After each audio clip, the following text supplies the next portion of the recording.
لو شئت لسارت معي جبال الذهب جاءني ملك وإن حجزته لتساوي الكعبة فقال إن ربك يقرأ عليك السلام ويقول إن شئت نبيا عبدا وإن شئت نبيا ملكا فنظرت إلى جبريل عليه السلام فأشار إلي أن ضع نفسك হুজুর সাল্লাল্লাহু আলাইহি ওয়াসাল্লাম ফরমান আয়েশা আমি যদি চাইতাম আম্মা জান আয়েশা রাদিয়াল্লাহু তাআলা আনহাকে উদ্দেশ্য করে বলতেছেন হে আয়েশা আমি যদি চাইতাম লাউ শিকতু লাসারাত মাই জিবালুল যাহাব আমার সাথে সোনার পাহাড় চলতো সুবহানাল্লাহ লাউ শিকতু লাসারাত মাই জিবালুল যাহাব আমি যদি চাইতাম তাহলে সোনা দিয়ে ঘুরতে হতো না,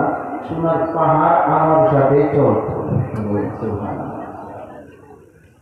একদিন আল্লাহ রাব্বুল আলামিন একজন ফেরেশতা নবীর কাছে পাঠালেন, সাথে জিবরাইল আলাইহিস সালাম আসলেন। ওই ফেরেশতা নবীর সাথে কথা বলতেছেন। এই ফেরেশতা এত বড়, ওয়া ইন্নাহু জাযাতাহু লাতুসাবিল কাবা, কোমর কাবা শরীফের মতো উঁচু কোমর, এত উঁচু কোমর, বাকি বডি কত উঁচু। নবীজি বলতেছেন এই ফেরেশতা এসে বললেন ইন্না রাব্বাকা ইয়াকরাউ আলাইকা সালাম ওয়া ইয়াকুলু ইন শি'তা নাবিয়্যান আবদা ওয়া ইন শি'তা নাবিয়্যান মালিকা।